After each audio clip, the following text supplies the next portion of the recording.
Hi, my name is Grant Spicer, and I am a two-year staff writer for The Sidekick. Before I begin, I'd like to talk about my qualifications for the following subject. So we are going to be talking about the presidential debates. I myself am a debater of 3 years for a school's debate team. I've been on public forum for 2 years as a varsity member under the direction of Ms. Ferguson as well as Mr. Bloss. And what I have really learned as a debater is that there is not only an importance on speaking, but there is also an importance on argumentation, which in most cases seriously lacks in presidential debates, but I think this one was really important on that. So before I begin, I would like to talk about the burdens of both candidates Trump and Clinton.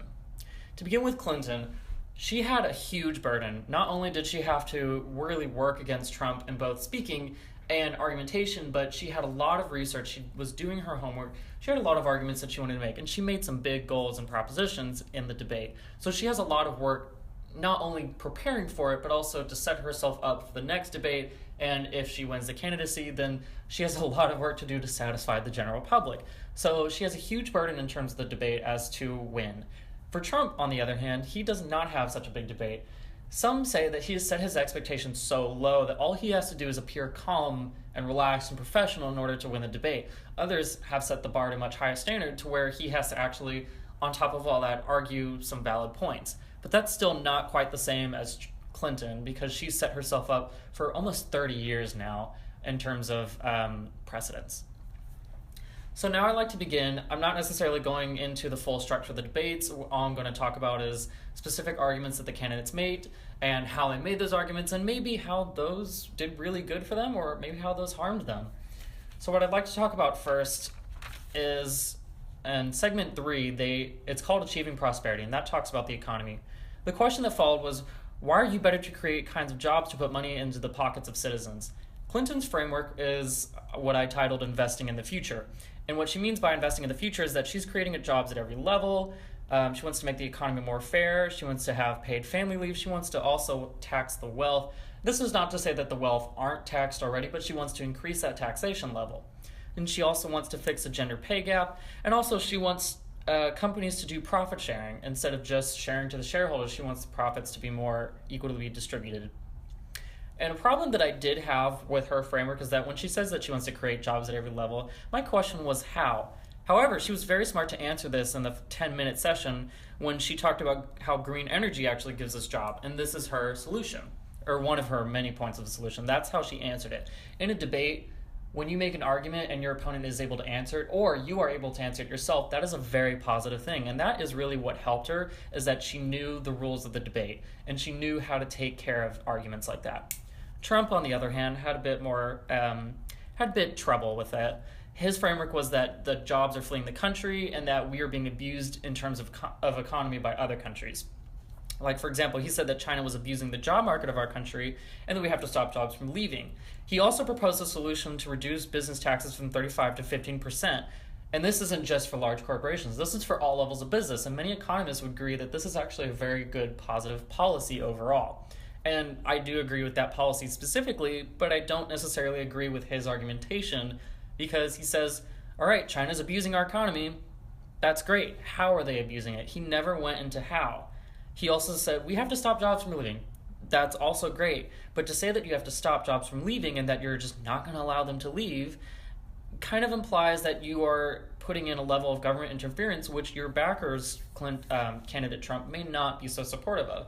And so his framework was a little confusing and had some holes in it, but overall for the first 30 minutes he was doing quite well, and in fact he was quite strong against Clinton, but then he started to falter. Another thing that I'd like to talk about in this same section is how they defended the proposals. And so the moderator was like, okay, how are you going to back this up?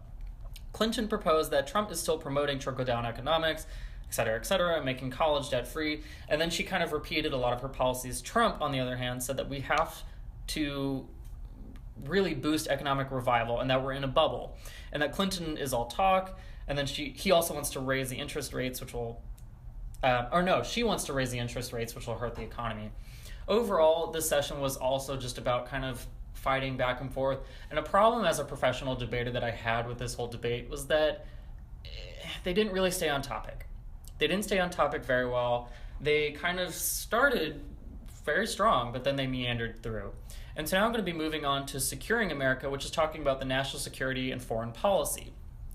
This was kind of a strange one. The moderator chose a very, for me, alternative topic, which is who is behind cyber attacks and basically American cyberbullying. But not cyberbullying in the sense that we know it, cyberbullying on a more political sense and a more nationalistic sense. And so Clinton basically stated that we're seeing attacks come from different states like Russia and China, which has used cyber attacks, and then also Putin is really behind a lot of the Russian attacks, for example. Their country leaders are behind that and they're supporting it, and therefore we should be cautious going into future negotiations. She also stated that the U.S. has much greater capacity and that we won't be necessarily there. Are not necessarily going to attack them. We're not going to let them attack us as well. So what she's saying is that we are taking a defense position. We are not going to engage. We're just simply going to defend. Trump, on the other hand, said 200 admirals endorse me. He started with the people that endorse him. That is his position. Let's talk about my support. And then he also says 16,500 border patrols also endorse me, which is fine, but that does not answer the question at all. Finally, he talks about how he's going to take over the cyber attacks, and he says that this is fairly similar to things that Clinton also says, and that she also bullied Bernie Sanders. Again, this is when he starts to kind of falter. He's starting to lose his position, and we can all tell that Clinton is kind of getting under his skin. Because Clinton, throughout the entire debate, remained consistent in her approach of attack, which is very direct, list the points at the front, provide information, done. Trump, on the other hand, did not remain consistent. And in fact, he did not remain clear throughout a lot of his debate, which is why I had trouble really following him and finding support. I'd also like to add that I am really judging these and analyzing the debate on an objective standard, which is how a debate is run, not necessarily on my agreement with the policies of either candidate. Another thing they talk about is that Clinton says that there are a number of issues of attacks, and then she goes away from cyber attacks and more towards issues like ISIS, ISIL, Daesh is another more recent term, and that ISIS needs to be controlled, and we need to support Middle Eastern assistance on fighting ISIS. And then the moderator asks, what about domestic terrorism? Which is a great point. I'm so glad that the moderator brought this up. Trump starts that we shouldn't take the oil so ISIS wouldn't have money. Great answer, just wish it was before the question was stated. And then Clinton says Trump supported an invasion of Iraq. Basically, this question was not answered, and I feel really bad for the moderator, so kudos to him. And they kind of dropped that issue. They went in and out of it, and then eventually they just decided to move on with the time limit. So now really the last segment is called Saving America, which is, America's Direction. So the question that was posed was, how do you heal the division of race? Which is a heated topic currently in the status quo, and I'm so glad that he also brought this up. The moderator brought up a lot of great points. This is one of his greater points as well. And so he says, how do you heal the division of race? Clinton says that unfortunately race determines too much, and she's right. We have to restore trust between the communities and the police, and in turn should use force only when necessary. She says that I called for crime and justice reform and laid a plan, and we need to get guns out of the hands of the dangerous people. Very eloquent answer, and then we move on to Trump, who says that I love Charlotte. I have investments there. Again, a bit questionable, but he is making a point. He says you need law and order, and that African Americans are living in hell, which he's also correct in. We have to stop violence. Again, correct, but I would like him to elaborate on that. And he says that stop and frisk dropped crime rates and NYC was actually legal. Now, many lawyers would disagree with you on this, and that is why it was outlawed afterwards. Before and afterwards, really. It was allowed in that brief time. But overall, both candidates really did say fairly eloquent points, but both were questionable. But I really do want to go back to question Trump on his starting off with, I love Charlotte. I have golf courses there. I have casinos, businesses, whatever. That doesn't really tell us anything in terms of a debate. And so I was a little puzzled when he started with that, because it kind of represented that his interests are capitalistic and economical, and that it's in terms of profit, whereas Hillary kind of gave the stance of, this is how I want to do it. I want to lower violence through these policies. Stop and frisk is not such a good idea.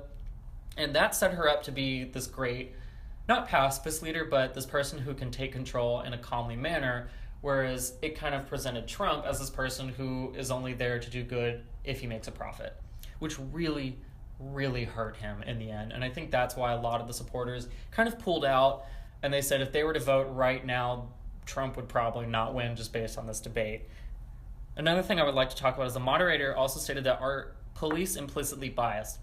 This is a very interesting question because we all have an opinion on this, and even I do. And then Clinton stated that police aren't the only ones. However, we need to restrain our officers and that we need to acknowledge mental health when training, which a lot of psychologists and sociologists would agree with you, that we need to address mental health when training our police because not everyone is just a violent sociopath. Some people are actually dealing with a lot of issues, and that you need to take more care into how you address those situations. Trump also states that you say we need to take guns from people, I say we need to take guns from gangs. This is also a valid point because we do have gang crime, and crime rates are continuously rising. And so that seems to be his framework, is that maybe we need to not address police issues, but maybe we need to address the heart of the issue, which is just general crime. However, again, he does not answer the question, are police implicitly biased, whereas Clinton does, which also increases the strength of her case, and therefore kind of trumps Trump, no pun intended. And so the last thing the moderator really talks about is that he brings up presidential birtherism. And then Trump essentially talks about how he got a certificate and the lady before him wasn't able to, but he got it done, and that's why he's so great. And he talks about issues like ISIS. He just moves on and talks about ISIS, which, again, very questionable.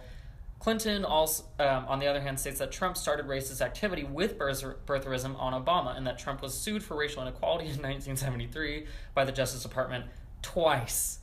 She used this as a link to talk about why his birtherism was racially biased, and that he is racially biased, because a lot of people will agree on that. I'm not necessarily here to say whether he is racially biased. It is just my job to analyze the debate. And Hillary Clinton did a very good job in bringing that link up, that's saying, listen, you may not be the best person for this because maybe you are racially biased. Here's proof that you were. And then Trump, noticing that argument, tried to support himself and saying, I'm so happy that my business allows people of all races to come in. And the problem that that argument brings up is that that's the law. You should not be proud of yourself because you let people come into your stores and your businesses. You were required to let them in. So that's not necessarily a great argument to make, and therefore it's not really unique. And therefore it isn't really worth listening. There is no impact. So all in all, in terms of my professional analysis of the debate, I would say that Clinton, this was her night. She was very strong. She made direct arguments. She made sure that everything she said had some sort of importance, and if it was more important, she placed it at the very front of her speech, and then she supported it with fluff and argumentation afterwards. Whereas Trump kind of did the reverse. This is probably why he didn't do so well, is because he started with personal anecdotes, talking about his business, his family, etc., the people that supported him, and then bringing on problems and solutions. And I think that made it very confusing for a lot of the people who were watching the debate, especially swing voters. And so all in all, I think that Clinton did the best on this, and that is why if I were the moderator or if I were the judge in a debate round, I would have voted for her. If I were the general public and I was a swing voter, I would also probably vote for her because it shows that she can be professional in any environment.